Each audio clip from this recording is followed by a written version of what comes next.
Okay. Well, it's good to be here. I've been to Cleveland before. It's always fun. And I got to staying at Right Channel, so I know since I was in high school. He ran Shabbatons for high school kids when I was a high school student. So go back a while. Okay. So last year I wrote a series for the VBM for the virtual Beit Midrash for Har Zion on halacha in the age of social media. So what I want to do is do a snapshot, as it says here, of some of the topics that I wrote about. But just to give you sort of the vision of the series, the idea was really as follows. One of the things that has I think changed and shaped the experience in the modern world more than anything else is mass communication. Right, and we know that in the way we experience life. That's just a given, right? We know that everything we do is affected by the fact that what used to take months, years, or was just impossible happens in seconds, and we know that affects the way we relate to friendships and how we connect with families, and everything from that to elections.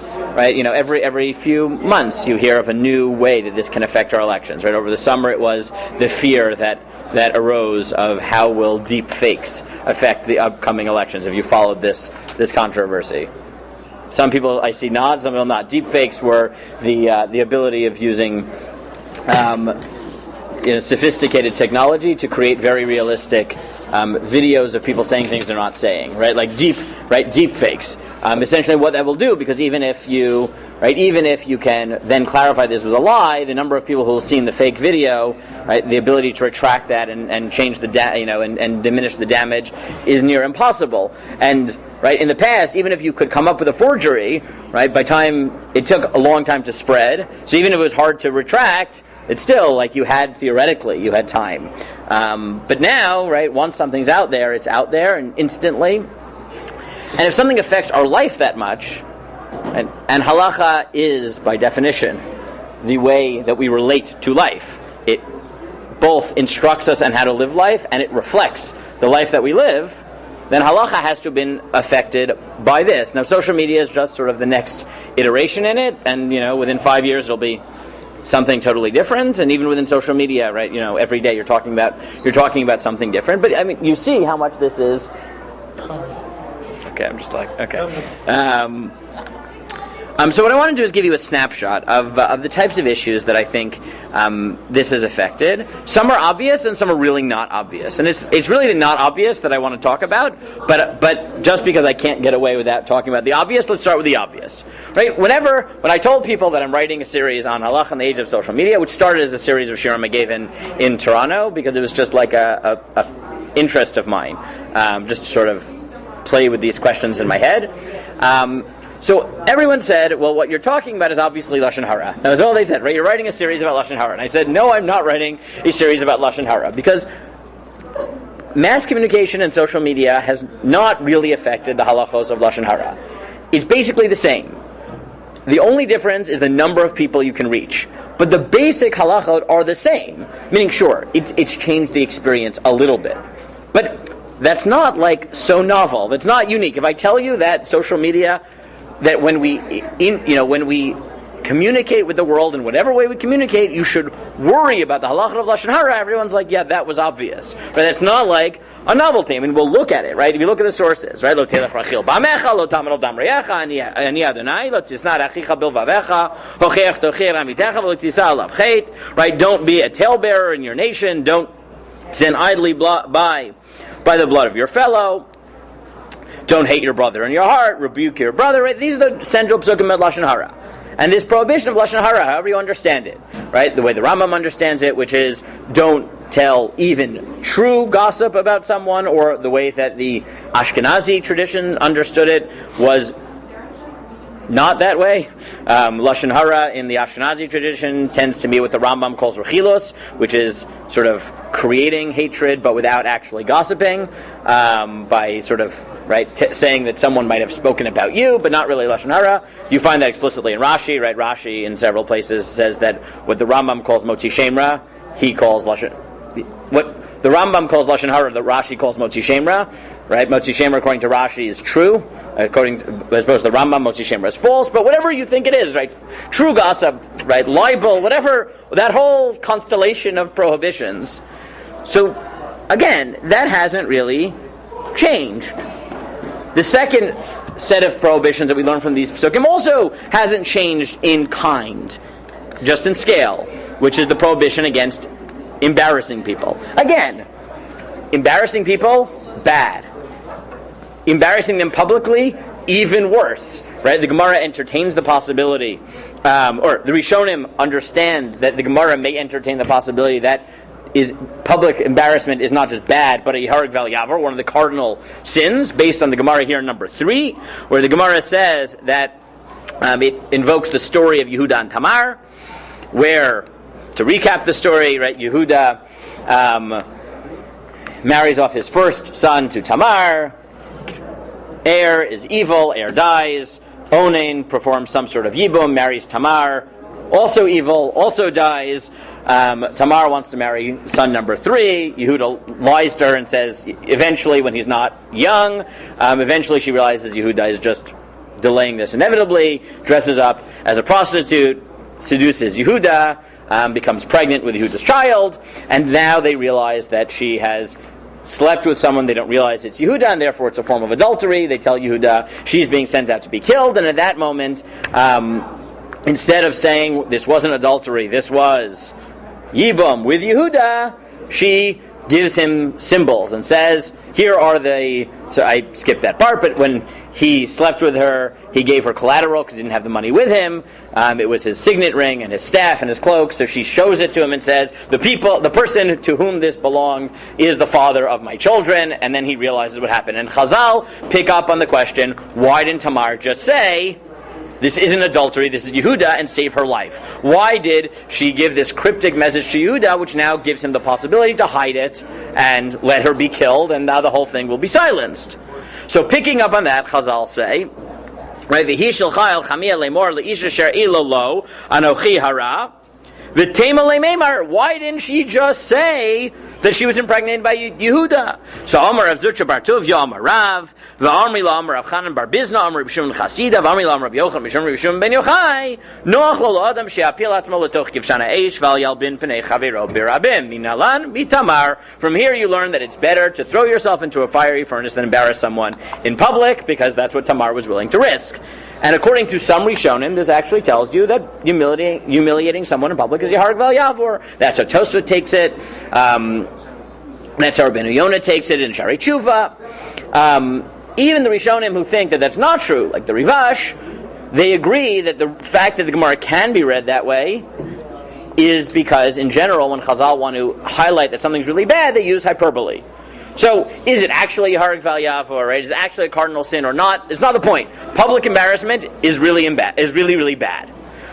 So, if I tell you that, okay, embarrassing someone's bad, publicly embarrassing them is worse, universally embarrassing them using social media and every other means of communication we have is even worse. Again, that's not, I think, a novel, right? Not conceptually novel. It's sort of obvious. How bad it is, maybe we don't realize, right? If you want, I gave you just a small piece of it. If you want an idea of how bad this is, an excellent article to read was in this article called Shame Storm by Helen Andrews last year in First Things.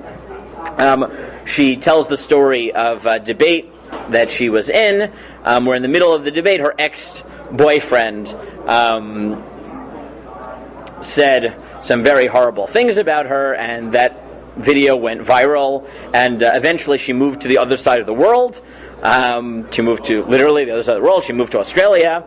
And she said, right, moving to the other side of the world did not diminish the video's place in my life as much as I thought it would. Right, meaning okay, social media has made it that it used to be if you really wanted to escape something and you managed to get to the other side of the world, then you would have escaped it, right? They would not know who you are. You could hide your identity. Right now, the world is not that way.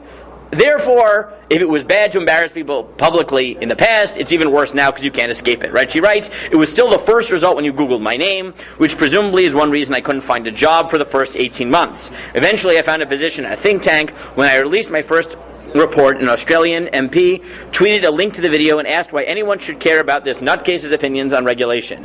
Even after I got married and took my husband's last name, the video still popped up on social media. When I did a TV appearance or had an op-ed in the paper. In 2017, when I moved back to Washington, D.C. and started meeting some of the younger writers in town, it took them less than a week to find the clip and ask me about it. Most of them had been in high school when it happened. Okay? So the fact that this increases the severity of lashon hara and embarrassing people in public, again, we should pay attention to that, but it's pretty obvious. Something that might not be obvious, which I gave you a number 5, is a fascinating point made by Rabbi Daniel Feldman from YU in his really, really stellar book, which came out two years ago maybe, False Facts and True Rumors, Lashon Hara in Contemporary Culture. I'll say this outside, but I gave you the quote. He argues that Lashon Hara, even according to the Rambam, is not really forbidden because it's true. It's forbidden because it's false. So you'll tell me, how could that be? The Rambam says that Lashon Hara is when I say something true about someone. So how can you say that the reason it's forbidden is because it's false? So he says, because modern psychology has given us tools to understand why something which is true can really be false. Right? In what sense? So he invokes the groundbreaking research by Daniel Kahneman and Amos Tversky, who argue, basically they won the Nobel Prize I think it was in economics, even though their work is in psychology, where they basically studied what they call System 1 versus System 2. Right? How much of what we do is influenced by the part of our brain which is calculating, and how much of it is based on intuition and psychological heuristics and things of that sort. And they note that most of what we do, right, this is how we survive, is done by rote, right? Eventually we develop intuitions, we develop first, right, we have an intuitive sense of if a situation is dangerous, not what we should do, right? That's how we survive. If we had to compute everything, we would die. But because of that, that quality in human beings, one of the things we have is what has become what Kahneman called the YCAT, which is just Rashi Tevot for what you see is what you see is all there is. Yeah, there you go. What you see is all there is. Right? A series of psychological heuristics where we take one instance, and that then becomes the way the lens through which we see everything in the future. And the most important ones that he notes for Lashon Hara are the ones that have become known as the devil and the halo effect. Right? The devil effect is that if the first interaction I have with someone is negative, then anything they do in the future, even if neutral or positive, I tend to, not always, but unless I really push myself, will tend to interpret in a negative light. And if the first interaction I have with someone is positive, then the opposite is the case. So based on this, Feldman argues that maybe the reason Lashon Hara is forbidden is not because it's true, but because it's, right, there's no such thing as true, right? True in that sense. If you unfairly expose someone to negative information, even if that information is true, the way our brains work is that, right, we are incapable of saying, oh, this is a good person who did one wrong thing, even if he really did it or she really did it. Right? We immediately shape our entire experience of that person in light of this. Now, in the world of social media, as Helen Andrews notes, that's particularly insidious because you can expose millions or billions of people to a person they've never met, and their first exposure will be negative, and then the rest of their life will be shaped by that experience. Right? That's false. That's not really true. Even if the technical thing that you said is true, the effect is not true. But again, all of this is, I think, still in the realm of what I would call quantitative change. But there are certain halachot that I think social media forces us to ask that are qualitatively new. in halachic literature. And I want to bring some of them to your attention. Okay, we'll see how many we get. This is a snapshot. We'll get through some. Maybe we'll get through ones which are not on this page. Maybe, I don't know. Well, we'll see. So there we go. Let me give you what I think is the most interesting. This was the one that, right, in the middle of writing the series last year, where I just froze, and I had to sit down and invent a topic whole cloth, because there was nothing I could find anywhere on this topic. So I have a friend who works at a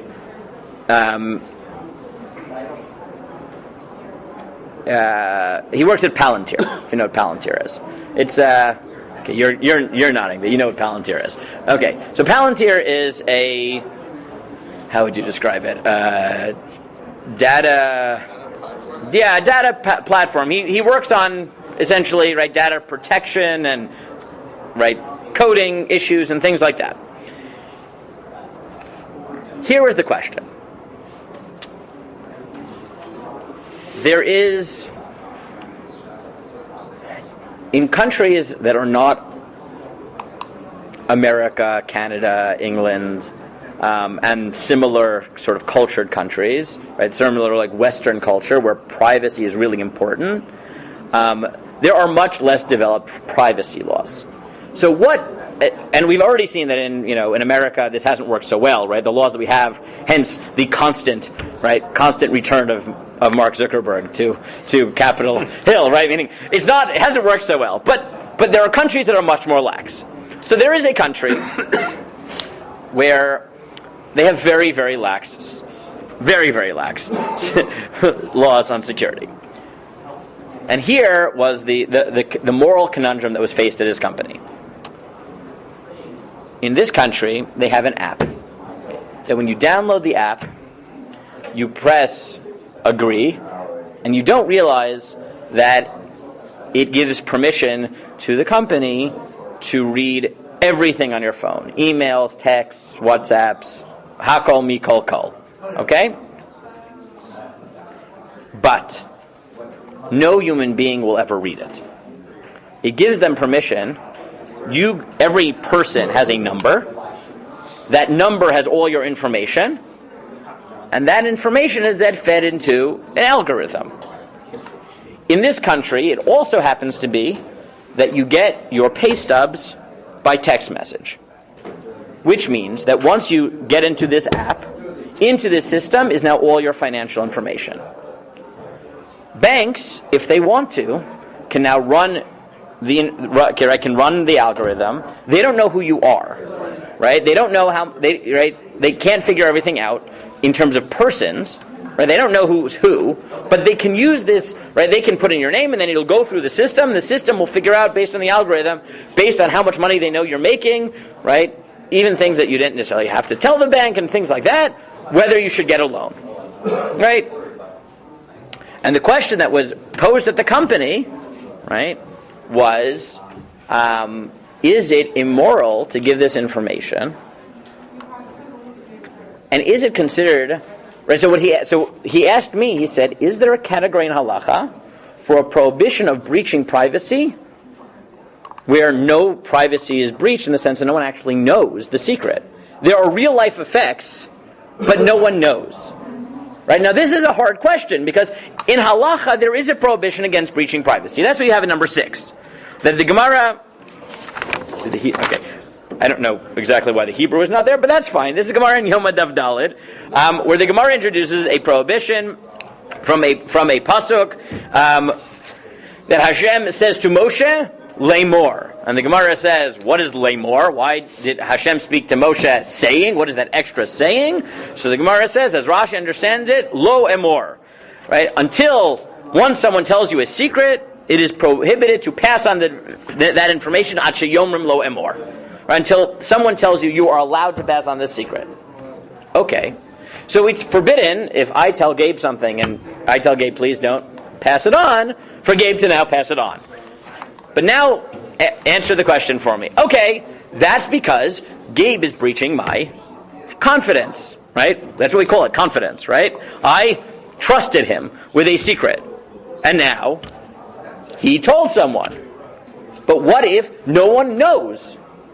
No one knows. There is no breach in the sense that a human being knows it's me. The people at the bank don't either. They just plugged in numbers, right? It went into the right database, the algorithm ran, and they got a result, and no one knows why, right? The computer knows why. The computer is not a halachic entity. Is that usher? And he said, does it help that they check the box?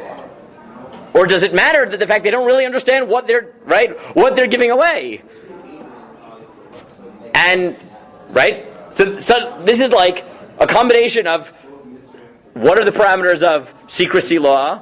How do we understand acceptance of terms when we don't understand the acceptance of terms, right? There's like a whole host of very complicated issues that have not really been asked, because if you try to ask someone 1,000 years ago, right, they would say, what do you mean you breached someone's, right? You told someone's secret to nobody, but it has real life effects, right? This is not something that the Gemara dealt with, right? It's just not.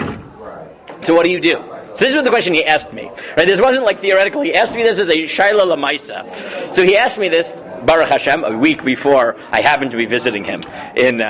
I was a scholar when I gave this year, right? When I was about to give this year, I was going to be scholar in residence in London, and he was living in London at the time. So I was writing it, and then I sat down with him late at night, and we just went through it. So what do you do? Right? What do you do? What does halacha say about this question?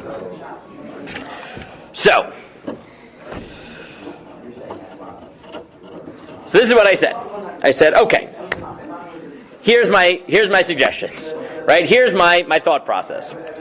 And I tell you right now, I have no gushpanka from anybody here, right? This is what I think, right? I said, okay, let's go through the potential issues. So one is the breach of privacy. I don't know whether this is violated, because the classic breach of privacy in halacha, the problem is really the trust between people. That's not happening here, right? There is no person. But I said there are other categories that are brought into play. One category that's brought in issues of privacy is hezek re'iyah. The Gemara has a category. The Gemara has a category in the beginning of Bava Basra as follows. If I live next door to somebody and I can see into their yard, the Gemara asks, is the fact that I can see into their yard, into their house, and that will prevent them from living their life normally, is that called damage? Right? Is that a category of damage in halacha? Now, the Gemara's conclusion seems to be the following. Hezek re'iyah lav shmei hezek. Under normal circumstances, no, unless it's extreme, in which case it would prevent someone from living their life normally in a way that everyone would agree is maximally invasive. Okay, the exact parameters of this deserves 10 shirim, but that's basically the Gemara's conclusion, that everyone agrees that there are certain things that are hezek re'iyah, where the fact that I can breach your privacy and that prevents you from living your life normally, that is called damages, and I can force you to stop. The poskim then extend this from re'iyah, right, from vision, to shmiyah, right, to hearing, meaning it's not visual. This isn't, right, many poskim suggest that this category is not just a visual category, it's a substantive category, which means if in any case I have access to your private life in a way that it prevents you from living your life normally, then that is called damage. So one potential category that I think has to be examined is hezek re'iyah, because hezek re'iyah is a result-oriented category. Right? It's a category that is predicated on the assumption that if my access to your privacy makes it that you can't live your life normally, then that in halacha is considered damage. So that's one potential category that, assuming this is true, right, everything he said is true, and now people will what? Not want their pay stubs, right? Not, right? And this wasn't like a particular, this wasn't like a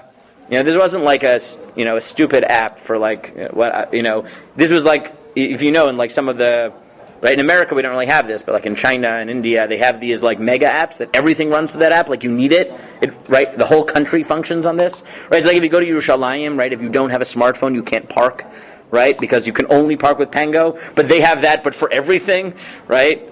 Right, and it's all under one app, right? So it's not like you have a choice, right? You need this, right, for your banking and for your parking and for whatever. So that's one potential category where maybe I don't know your secret, but this accessing of information is affecting my life. It's preventing me from living my life. So this is potential hezekriya, but we have to get to the second half of the question, which is, okay, but you check that box. We'll come back to that in a second, right? Okay. Another, I think, even more fascinating category, and I've never not seen anyone say this, but I've run it by a few people, and they have agreed with me that this may be our best category. But it's a bit creative, so bear with me, and you can tell me whether you agree with what I'm about to say. Okay? Why is Lashon Hara called Rechilot in the pasuk? Like Rochel. Yeah, what? From the place to the place and sell the... Good. Because, right, so the Yerushalmi says, and Rashi quotes it, the reason Lashon Hara, the word used is rochel, which means a peddler, is because you peddle information. Now, in the Yerushalmi, this was a mashal, right? The Yerushalmi says, just like a peddler goes from house to house, right, and peddles information, so someone who's a gossip mongerer goes from house to house and peddles information. Except if you Google now, peddler of information, right, what will you get? Right, you won't get halacha, but what will you get? You will get a host of articles arguing that, right, probably not peddler. What you'll get is, if you Google commoditization of information, you will get 10 billion results. Because nowadays, information is a commodity which is sold. Hence, Mark Zuckerberg's return over and over to Capitol Hill. So I would suggest that an even more promising category than hezekriya that might help us is maybe this is Lashon Hara. Why is it Lashon Hara? Because it used to be that Lashon Hara being described as rechilut, as peddling, was a metaphor. It's not a metaphor anymore. This is literal peddling of information, right? This is the return, right? The Torah's peddling of information was a metaphor. We've returned to the pshat of the metaphor, but the fact that the Torah imagined Lashon Hara as a type of commoditization of information means that if you can commoditize information in a way that harms people, right, that is actually a subsection of the biblical rechilut. If you think that we can return to the pshat of the metaphor, which I don't know whether you can, right, because it's like, right, this is reverse engineering on the Yerushalmi's metaphor on the pasuk, right, but part of me tells me that I can't escape the fact that God, when describing Lashon Hara, right, when describing gossip, described it as information being a commodity long before we had any idea how much that was going to be true. And if that's the case, then maybe the laws of Lashon Hara really are a good model for us to then start asking the questions. Now that would be important, because then suddenly we have a whole toolbox of things, which is, right, if we take the Chavetz Chaim as a model, anything that qualifies as toelet for Lashon Hara might legitimate the peddling of information, right? Yeah. There's one big difference. I'm sorry. Go ahead. Yeah. I wanted to mention the problem with Joseph and Potiphar's wife. She accused him of rape. It was false. And then he went to prison for 10 years. And she arranged, according to Midrash, for all of her friends to say stories about him and prove that he attempted to rape her and it was false.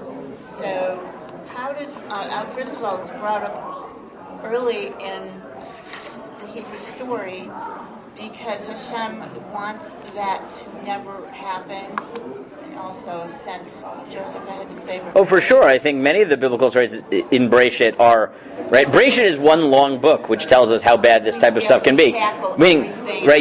Yosef and Potiphar's wife is like a late example. You know, you started off in Breshis, right? Breshis already, you have Adam bad-mouthing Chava, and you have Chava bad-mouthing, right? Like, everyone's bad-mouthing, right? Everyone. It starts off at the beginning, and Yosef and his brothers is a whole other, right? Yosef only got to the Potiphar story because, right, it started with Yosef talking badly about his brothers, right, talking badly about him, right? Like Bereshit is like one long rumination on the potential damage of this, and now we've exploded it. Trying to say that there's probably hope about this. And you said with mass communication, seems like it's impossible to retract fake. So it basically is, right? If you remember the lawsuits 2 or 3 years ago already, right? The right to forget, right? Do you have a right to be forgotten by law, right? Is it possible? Can you demand that things be deleted from Google? You can when you have a high authority speaking. It's real. Possibly a very high authority.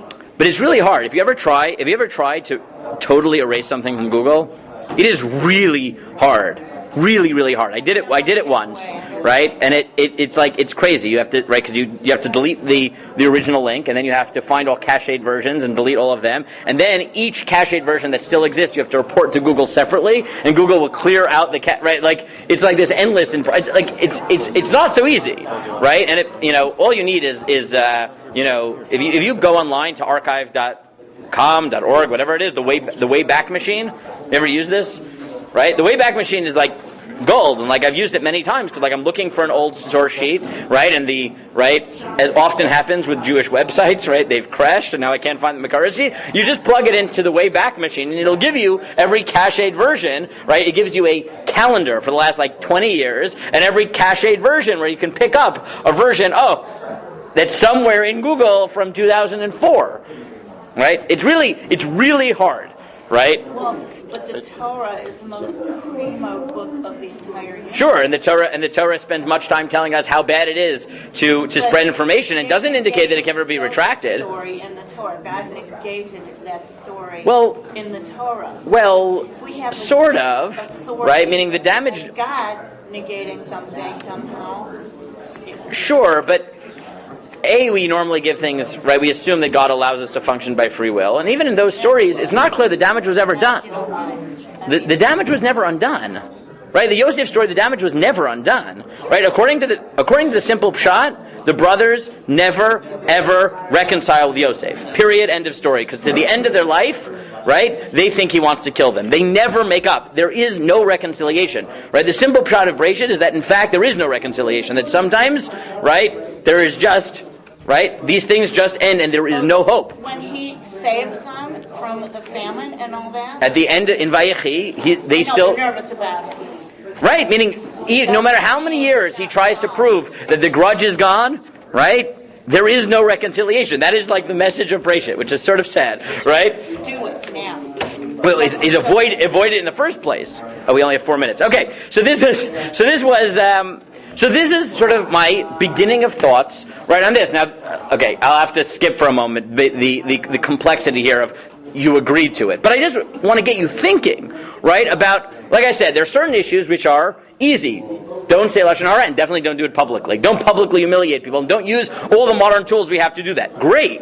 But what about these questions, right? There are super complicated questions that come up that no one has ever thought about because they never had to think about it because it didn't exist, right?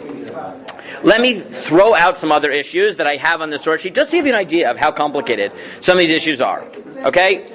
The next example, which is all in English, and you can read it, it's from a really excellent article that was published in the Journal of Religion and Society last year in the fall, maybe 2 years ago. But I gave the whole title is over there by Tzuriel Rashi and Hanan L. Rosenberg, and sources 11 and on. It's all quotes from there. Here's, I think, another fascinating one in the 3 minutes I have left. Okay? Classically, if you had someone who was ma'agin his wife, right? Our number one tool in our toolbox was versions of cherem, okay? Versions of excommunication. Why did excommunication work? Because it was social. It's what's called social death. Good, right? Why could you kill someone socially? In the time when we used it, let's say 500 years ago, right? Why could you kill someone, right? Why could you give them social death? Why did that work? Because people enforced it. What does that mean they enforced it? Because they all lived in closed communities which they couldn't leave, right? So it was super effective. Why did cherem stop working in the modern period? Because people left, right? Spinoza may have been in cherem, so he just left and had a very successful career as a philosopher, right? It has nothing to do with the Jewish community. What did social media suddenly do? It made the entire world a community, again, and made it almost impossible to escape. Fast forward to a year and a half ago, and for the first time, a Beis Din in Israel officially endorsed as an expression of the unique cherems that we have for get refusers. Technically, they're called the Harchaka of Rabbeinu Tam, but whatever, we won't get into the specifics for now, and said, we issue a seirov against him, and we encourage people to use social media to impose the equivalent of Harchaka Rabbeinu Tam. So at first glance that sounds, oh great, look, we've returned to a globalized small community again. Except there was a response, right, not necessarily in opposition. There were two prominent Dati Lumi rabbis that responded and said, we're not disagreeing with this psak itself, but we would like to highlight a few differences that are unique. It's true that you can now use Harchaka Rabbeinu Tam even in a globalized world. But the uniqueness of Harchaka Rabbeinu Tam used to be that the community was closed enough that you could kill somebody, and then when they decided to give the get, retract it. But you can't retract this here. Big difference number one.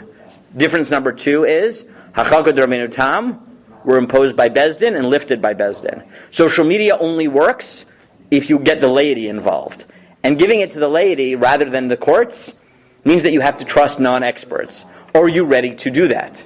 Right? And here you had an interesting case where social media brought back a mechanism that was dead for a few hundred years, but in order to bring it back, had to introduce factors that didn't exist in the original model. And the question is, what do we do when we've recreated a model by bringing the world all together, but we've introduced new dangers that are inherent in the new refraction of that old category, right? And you had two major rabbis, Rav Shurlo and Rav Chaim Navon, who, Rav Shurlo and Rav David Stav, who pushed back on it. Rav Chaim Navon and Rav David Stav, who pushed back on it. And Rav Shurlo said, I also agree with your being hesitant, but I won't suffice with being hesitant. I have a solution.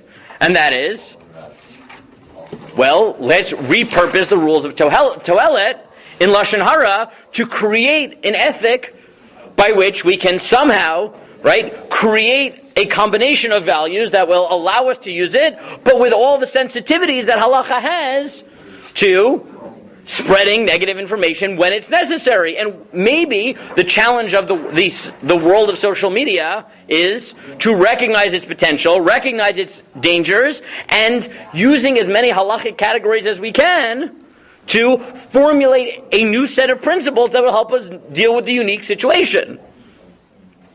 Now, when I wrote about this in the negative minute I have left, right, to throw out some other issues, just to give you an idea of how far-reaching this, because this is just some, right? Other places where social media has been invoked in halacha, invoked l'maisa.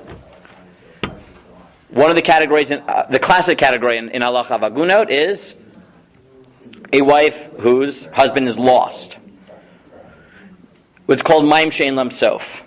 The reason that this was a category was because in the ancient world, if you fell out at sea and you ended up on the other side, you could be lost, never communicate, but be alive, and just your wife would never know. What happens if you're in such a connected world where if the husband wanted to be found, he could be found? Does the fact that he's not found indicate that he's probably dead? And the poskim in the 9/11 Agunah Shailas all invoke this argument as one of their arguments, not the only one, to say, yes, if a husband disappears, and we have every reason to believe that if he was alive, he would want to come back, the fact that he didn't communicate in a world where communication is so easy is one reason for us to assume he's dead, and one part of our argument to permit his wife to remarry. Right?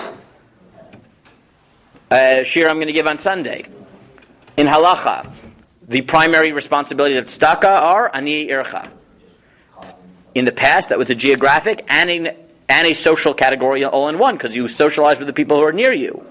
But now, right, as the shaila was posed by Rav Yehuda Zolden, what if I have I'm modern Orthodox, I have a Haredi kollel that happened to open next door to me, and an institution that I identify with, Nagid New York, YU in New York, and I don't live in New York, right? Do I have to give to the Haredi kollel next door because it's ani ircha? right? Or should I give to YU because they're the ones I identify with, right? Was ani ircha originally a geographic category, or was it a social category, right? And now that geography and social ties are split, which do I give priority to, right? The reality that we live in, a world of identity and mass communication, where geography plays less and less of a role, how do we deal with all the categories in halacha that we're assuming?